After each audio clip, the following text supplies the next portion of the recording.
you know, either younger than us or, you know, passed and retired. So why not? You know, I want to challenge myself. The best always looking to fight the best and challenge themselves, you know, and why not, you know, challenge.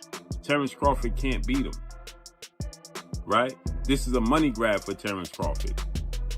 It's just a situation where Terence Crawford is trying to fill up his bank account opposed to actually his legacy. But if you study Floyd closely, like I have, you will notice that he never wastes any steps while he's in the ring. During a live interview with Stephen A. Smith, Terence Crawford reportedly accepted a fight offer from Floyd Mayweather. Crawford explained that boxing, for him, is about pushing boundaries and embracing challenges regardless of their size or difficulty. He stressed that the best fighters should always face the best, and he remains ready to prove himself once again. With calm confidence, Crawford made it clear that a matchup with Mayweather would simply be another opportunity to test his limits and exceed expectations. Pound for pound, he's that dude. In this four-belt era, he is now the undisputed world champion 3 times over. 140 pounds, 147, now 168 pounds, claiming all the belts. You don't see people doing that very often. Going up against a guy who was perceived as being bigger and stronger, Crawford was strong. Crawford was strong enough to fend him off, strong enough to make him respect his own power. He used his jab, he used his distance.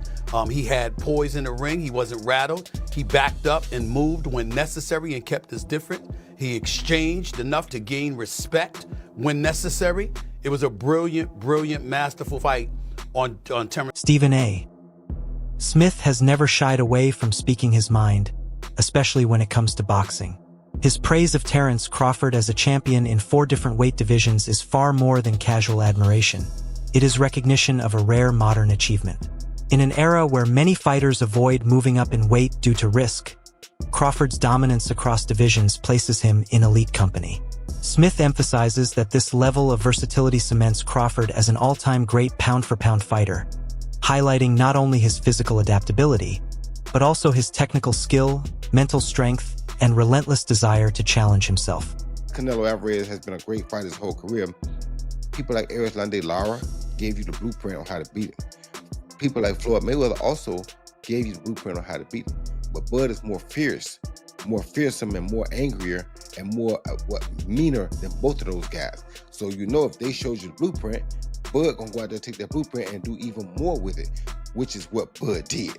So it was never a question in my mind whether Bud really was going to outbox me, just if he could take the punch. And right away he showed, bam, he could take the punch. So I knew from that point, if he just slow him down, which he did, he'd be okay. Then late in the fight, what other people still didn't see, late in the fight, Bud started hitting Canelo's body. One of those body shots, I think about the 7th or 8th round, hurt Canelo. I was like, whoa. Bud hit him in the right spot then, and he got Canelo's respect with that too. So Bud fought a very, very awesome fight, fought a beautiful fight, very tactical. Very controlled. Yes, it was a beautiful fight for boxing. It was a beautiful fight. You know, Bud got hit with some shots. He did. He did. He got hit with some single shots going out. You know, he's going out and you know Canelo, if he has you trapped in the corner or along the ropes, it's typically 1 to 2 big shots. You know that if you've watched him. Yep. So you could tell Crawford, as he was going out, he knew the one shot was coming, and several times it landed. He even got hit with a 2-piece. I don't remember what round it was, uppercut right hand that Crawford took well. So when you started seeing him absorb the shots, if you're Team Crawford, you don't want him to take that shot. But if you started seeing that, now you know that, okay. And I think that's what gave Crawford the green light to stay there a little bit longer. He smiled about it. He smiled about it. Yeah. And sometimes that smile can be a lie, and sometimes that smile can mean what I think it meant for Crawford, which is, oh, that's not as bad as I thought it was. Boxing legend Roy Jones Jr. has spoken highly of Crawford's intelligence and brilliance inside the ring. Reflecting on Crawford's fight against Canelo Alvarez, Jones noted how Crawford effectively drew from strategies used by Floyd Mayweather and Erislandy Lara, 2 fighters who troubled Canelo in very different ways. According to Jones, Crawford's ability to study opponents and apply successful tactics in real time is what sets him apart. Rather than simply copying styles, Crawford adapted them to his own rhythm, demonstrating a level of versatility and ring IQ that many elite fighters lack. Terence Crawford. It's just a situation where Terence Crawford is trying to fill up his bank account opposed to actually his legacy. This is what was being said, right? This is what people perceived. Terence Crawford was just attempting to... of Crawford stepping into the ring with Floyd Mayweather, even in an exhibition bout, has sparked intense debate. Critics argue that such a fight could damage Crawford's legacy, suggesting it would prioritize financial gain over competitive greatness. They point out that Mayweather's recent career has focused on lucrative exhibitions rather than meaningful legacy bouts, and fear Crawford could be viewed similarly. Others, however, believe Crawford's legacy is already secure. From this perspective, a fight with Mayweather would not diminish his accomplishments, but instead add another intriguing chapter to an already historic career. Still greater than Terence Crawford. We need to really talk about this now. A lot of you guys are putting Crawford a bit too high. If you want to say Crawford could beat Floyd, I'm more open to that conversation, but when you're lining up the careers, I'm going to say Floyd every time. While they're both 5 division, Bud has become 3-time undisputed, but he's only fought 10 world champions to Floyd's 25 world champions. You can't take away the 5 division, 3-time undisputed. In terms of accolades, yeah, he probably gets the nod over Floyd. I say their accolades are about relative, considering Floyd Mayweather won Fighter of the Decade as well. But when you get to the resumes, Pacquiao, Oscar, Canelo, Cotto, Mosley, Castillo, Marquez, Zab, Gotti, Hatton, and Corley. It's probably way more people that this guy just didn't name. And then when you get to Bud's resume, not saying it's just bad, but the only names that's really worth mentioning is going to be Spence and Canelo. It's not a knock on Bud. Bud was not able to make those fights early on in his career. But I got to tell you guys what it is. Bud's resume just doesn't line up with Floyd's. Take their top 20 wins. Bud don't even got 20 wins to really sit here and name. Floyd got a good 20-something plus. Bud probably got about 10 wins that we could really sit here and... Pairing the careers of Floyd Mayweather and Terence Crawford often leads to heated discussion. Mayweather's resume includes victories over some of boxing's biggest names, but critics question the timing of those wins. Canelo Alvarez was young and inexperienced, while Manny Pacquiao entered their 2015 bout injured. Mayweather's reluctance to grant rematches has also fueled skepticism. In contrast, Crawford's most dominant performances have come against opponents widely considered to be at their peak. This contrast continues to drive debate over whether Mayweather's undefeated record reflects pure skill or strategic matchmaking. Really confident, they really believe in themselves, but you need more than that mindset. You need to have the full package of everything that I'm talking about, what Floyd has got. Fighters should only want to get better. The more you win, the more you should work hard. If you think about losing, you're going to lose. All I ever thought about was winning. So that's all I know. Floyd would visualize his success before he even stepped into the ring.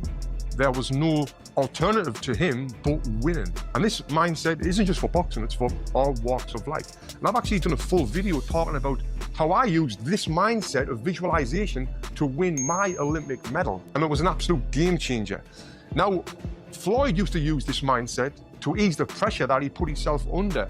And he made himself think like, I'm not under any pressure right now, where he was under immense pressure. Pressure either makes you or break you. Well, you see where I'm at, so it's obvious that I'm the type of athlete or I'm the type of entertainer that can deal with pressure. There's never no pressure. Now, if you watch his fight in 2013 when he fought Canelo Alvarez, Canelo came in a young, strong, undefeated fighter, but by round 2, Floyd kind of had him figured out. He was reading Canelo's jab. He would slip outside and then come back with a clean counter punch, then move his feet and get out of the way. He basically had the full fight under control, and he was controlling the full rhythm of the fight. He was forcing Canelo to fight at his pace. And this is what he would do in all of his fights. He would get his opponent to do what he wanted them to do without their opponent even realizing it, which is what we call boxing IQ. Now, even though I'm not a fan of Floyd Mayweather personally, because of the time when I did meet him, what he said to me... Respected boxing analyst Tony Jeff has argued that Floyd Mayweather's greatest weapon was his mindset. According to Jeff, Mayweather's absolute belief in his ability to defeat any opponent made him truly dangerous. Even in closely matched fights, Floyd's confidence and boxing IQ gave him a decisive edge. His ability to read opponents, adjust instantly, and remain composed under pressure separated him from fighters who relied solely on physical talent. Jeff notes that this psychological advantage, combined with technical precision, is why Mayweather retired undefeated. Saturday, Mexican Independence Day weekend, what he took on and defeated another first ballot Hall of Famer, but he essentially jumped up 3 weight classes, technically 2, from 154 to 168, but only had 1 fight at 154 last August against Israel Majamov. Terence Crawford defeated Saul Canelo Alvarez, who is a 4-division champion, 2-time undisputed super middleweight, and the reigning, at the time, super middleweight world champion, undisputed world champion. And Terence Crawford beat him handily and convincingly. And because he beat him so easily, now the 63 win, 3 loss, 2 draw, 39 win by way of knockout, biggest threat has been now imposed on Terence Bud Crawford. And that's the Mexican Ecuadorian monster, David Benavidez, who is a 2-division undefeated world champion, is the 2-time WBC super middleweight and reigning WBC light heavyweight, 175-pound champion, who has a record of 30 wins, no loss, no draw, 24 wins by way of knockout. He stands 6'2" with a 75-inch arm reach. This is a fight that David Benavidez has been calling for Canelo Alvarez when he was at 168, and Canelo Alvarez strategically maneuvered around him. But Canelo Alvarez is 5'7", with a 70-inch arm reach, started his career at 147 pounds, made his real name at 154 pounds. He's not a big guy, okay? And styles make fights. Benavidez is 6'2" with a 75-inch arm reach. His last fight at 168 against Demetrius Andrade, he rehydrated to 193. So he's a big guy. Canelo Alvarez probably rehydrate to 182, maybe 185 max, right? He's not. The boxing world is always searching for compelling matchups, and one of the most discussed possibilities is Terence Crawford versus David Benavidez. Benavidez brings size, power, and relentless pressure, qualities that would pose a new kind of challenge for Crawford. Fans view this potential fight as the type of high-risk, legacy-defining bout they crave. Although nothing has been officially announced, the debate highlights a growing desire for meaningful, competitive fights rather than exhibition bouts driven primarily by money. Crawford versus Benavidez represents a classic clash of skill versus size and precision versus aggression. If Crawford was to win, we're going to be seeing a lot of these debates on whether or not Floyd Mayweather or Terence Crawford is going to be better. Now, this is going to be a debate for a long, long time. I'm talking about one of those debates like LeBron versus MJ, Messi versus Ronaldo. It's one of those. And the thing is, I can get behind it. Let me go ahead and say this. When it comes to resume, I do think we give Floyd Mayweather the edge. I mean, he beat a bunch of champions. He reigned for a long time. While Crawford, his resume is heavily criticized, and he's just not getting, his kind of respect for beating Errol Spence and Canelo Alvarez. But if we're talking strictly off of skills, this is where things get really, really tough to talk about. I think a fair assessment of this matchup would be Floyd Mayweather wins from 135 and 140, while Crawford wins from 147 to 154. And I say that because I feel like Floyd's style changed once he got to welterweight. He became a more defensive fighter, and he just wasn't as much focused on offense. And knowing this, I feel like Crawford would have had a much better chance of handling him. And we all know, Crawford was an absolute monster at welterweight. But hey man, like I said, this is going to be a debate for a very long time. I can't wait to hear all the talk about it. But I'm curious on your thoughts. Who do you think wins in the fight? Comparisons between Floyd Mayweather and Terence Crawford have no clear winner. Both fighters dominated their eras and consistently defeated elite competition. Mayweather's flawless record and defensive mastery defined his generation, while Crawford's ability to move up in weight and maintain dominance is equally remarkable. The debate is complicated by differences in eras, circumstances, and styles. Ultimately, choosing one over the other may be impossible, but together they exemplify the highest level of boxing excellence. Big Bad Wolf, you beat him, You the wolf. Now it's like, you know what I mean? Like, all right, who else I'm gonna fight? You beat the shark, you beat the wolf. Damn. Like, you know what I mean? Ain't no more ops out there. It's ops out there, but who gonna make them really want to get up? That's the Shit gotta make sense. Like you said, you be the shark, I mean, you be the wolf. Yeah. But there's the monster. Yeah, it is, but that's like a real monster. Bro, that's to me it don't make sense, but that's really what. a monster. Yo, is that proof? All right, we got the legendary Pape in the building. Legend. But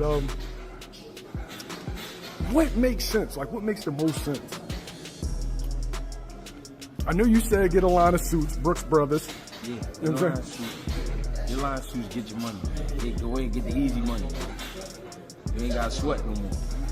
What's up, Not saying you ain't gotta work, you ain't gotta sweat. He's paid the career where he could sit down at a table and get this money. He could come out with a Terence Crawford series now, just whatever, doing whatever he like to do. People gonna watch it. Nobody, the fighting part, people don't understand what it's like to be a fighter. A lot of times fighters really don't be interested in certain fights.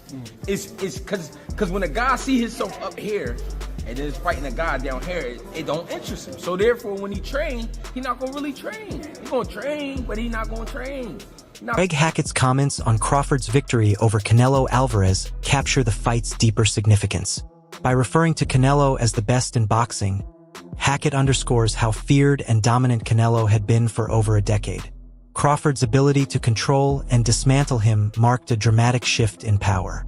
In Hackett's view, Crawford has become the new predator, the fighter everyone now fears. This victory did more than strengthen his resume. It reshaped the boxing landscape and established Crawford as the man at the very top.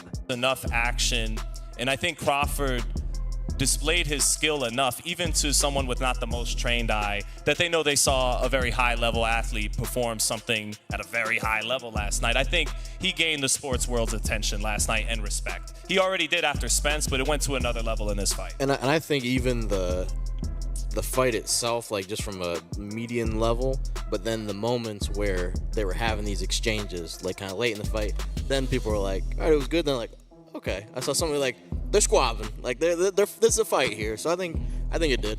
And Crawford closed the show. Yeah. In 10, 11, 12, he stood in there and landed some hard shots and rocked Canelo at the bell. He didn't, well, James was talking about the great Floyd Mayweather. Floyd would go up on you 8-0 and then coast, and you might as well turn the fight off. All right, everyone, stay updated with the latest boxing news, highlights, events, and stories. Subscribe to Knockout today and turn on notifications so you never miss a moment. Don't forget to check out our other videos. Until next time, take care and peace.